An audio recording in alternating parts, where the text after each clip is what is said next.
Salut tout le monde, j'espère que vous allez bien. Bienvenue dans la première vidéo dans ma chaîne qui sera consacrée pour l'électronique de puissance, qui est une branche de l'électrotechnique ayant pour objet l'étude de la conversion statique d'une énergie électrique. Et la chaîne de conversion est constituée en général d'une entrée dite source, bien évidemment d'une sortie qui constitue la charge, et entre les deux, on a un montage qui représente un convertisseur statique. Car la conversion de cette énergie se fait à travers ces convertisseurs statiques, qui sont des dispositifs qui transforment une énergie donnée à l'entrée en une forme appropriée à la sortie. En effet, une source de tension peut être sous deux formes, soit une tension continue,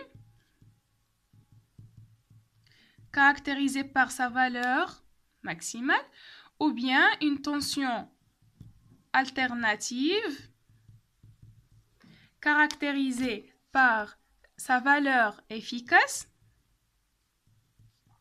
ainsi que sa fréquence.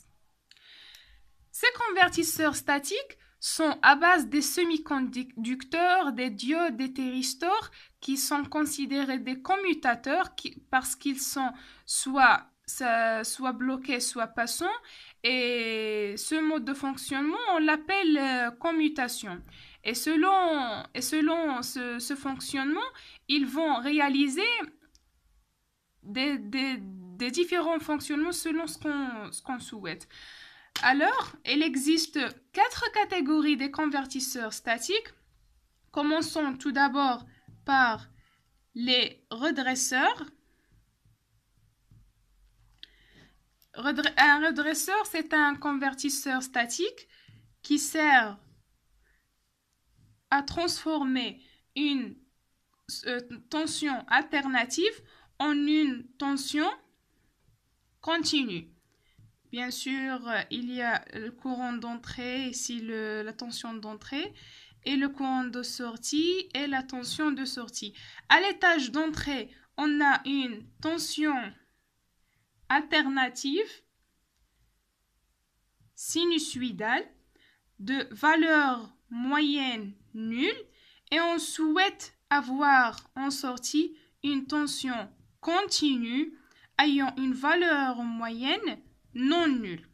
C'est un redresseur. Et en effet, on peut faire appel à un redresseur pour alimenter les moteurs à courant continu. Deuxièmement, on a les hacheurs. Un hacheur permet de transformer une tension continue en une tension aussi continue. Mais la différence, c'est que à l'entrée, ici, on a une tension continue, fixe. Et à la sortie, on a une tension continue, mais réglable.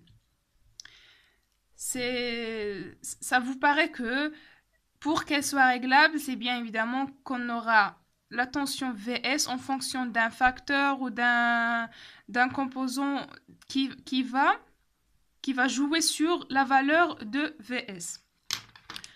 Les hacheurs, on peut les trouver par exemple aussi pour commander des moteurs à courant continu, mais cette fois-ci à vitesse variable. Troisièmement, on a les onduleurs.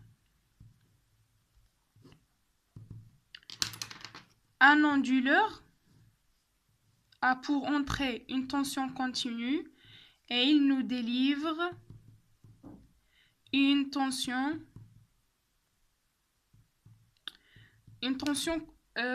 alternative. Donc, ici, tension à courant au courant continu et ici, tension à courant alternatif.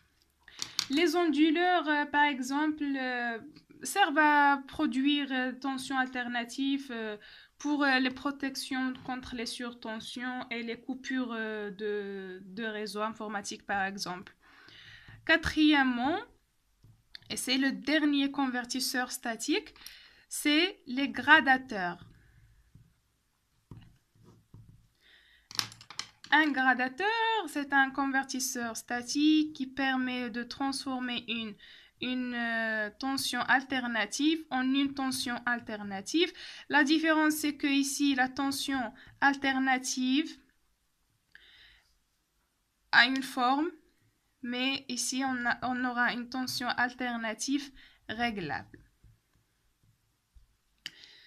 Les gradateurs servent principalement pour la production des vitesses variables en alternative. Alors, c'était la vidéo d'aujourd'hui qui est comme, on peut la considérer comme une introduction en électronique de puissance. On verra dans les prochaines vidéos chaque type bien détaillé avec des exemples et l'explication des fonctionnements. Merci et n'hésitez pas à s'abonner si vous n'êtes pas encore abonné et à aimer la vidéo si vous êtes intéressé. Et merci.